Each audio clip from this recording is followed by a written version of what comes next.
Всем привет! Меня зовут Наталья, добро пожаловать на мой канал. Модный дом Макс Мара. Каждый новый показ этого бренда публика ожидает с большим нетерпением, встречая бурными аплодисментами триумфальный выход модели на подиум. Не стало исключением и презентация коллекции весна-лето 2022 на неделе моды в Милане, когда после серии модных шоу в режиме онлайн Макс Мара наконец-то устроил дефиле в реальном формате с приглашенными зрителями, фотографами, журналистами, блогерами. Показ решено было провести в здании университета Боккони, высшем учебном заведении в Италии, где готовят лучших специалистов в области экономики и ведения бизнеса. Количество успешных девушек-студенток здесь растет с каждым годом, а Макс Мара преподносит себя в первую очередь как модный бренд для независимых, сильных, целеустремленных женщин.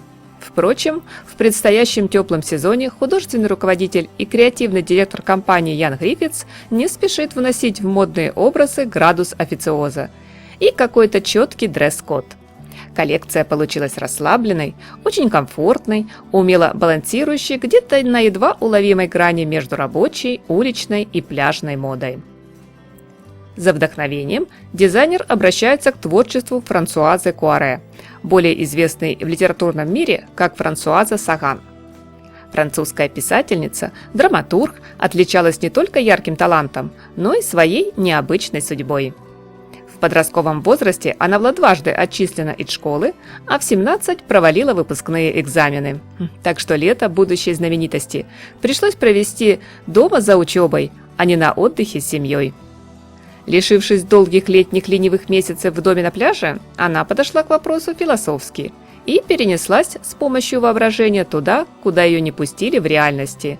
Франсуаза выпустила в свет книгу с удивительной историей своих воображаемых каникул, назвав ее «Здравствуй, грусть». Этот литературный шедевр потряс общество. Кстати, гонорар от своего первого романа Саган потратила на покупку роскошного ягуара. Она обожала ездить за рулем, что по меркам 50-х годов прошлого века было нетипичным интересом для юной барышни. В литературных кругах молодая писательница получила прозвище «очаровательный монстр», и именно эту черту ее характера Ян Гриффитс постарался отразить в коллекции весна-лето 2022. Дизайнер сегодня создает гардероб для главной героини романа – девушки по имени Сесиль, которая одновременно умеет наслаждаться окружающими ее роскошью и шиком, но при этом находится в постоянном конфликте со своим внутренним миром. Стиль буржуазной бунтарки с поправкой на современные тренды нашел отражение во множественных отсылках к простой рабочей одежде обитателей Средиземноморья, где каждый элемент сшит из приятного телу материала и доведен до безупречности. Элегантный габардин и тонкий кашемир, податливый трикотаж и холщовая ткань, безупречный поплин и одежда из кожи. А также в коллекции вы найдете ансамбли из темного необработанного денима с четкой контрастной строчкой. На фоне облика плохой девчонки, которая носит свободные майки и короткие бра-топы, юбки на заниженной талии и рыбацкие сандалии, воздушные ноты романтического настроения вдруг зазвучат наряды из нежного шифона, расшитые перьями и вязаные ансамбли в технике кроше. Цветовая палитра вполне привычная для модного бренда. В коллекции представлена приятная глазу гамма оттенков от песочного до рыжевато-коричневого, синего и черного, удачно разбавленная ярким оранжевым и мягким желтым.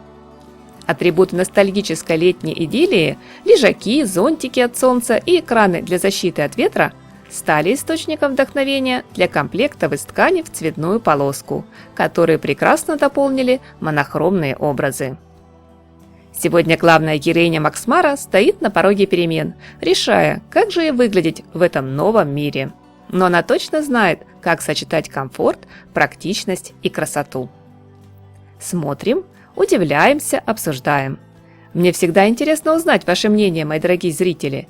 Не поленитесь черкнуть пару слов в комментариях и поделиться этим видео с друзьями. Надеюсь на теплый лайк и подписку на мой канал. Всем хорошего дня, приятного просмотра, отличной погоды и яркого, солнечного настроения!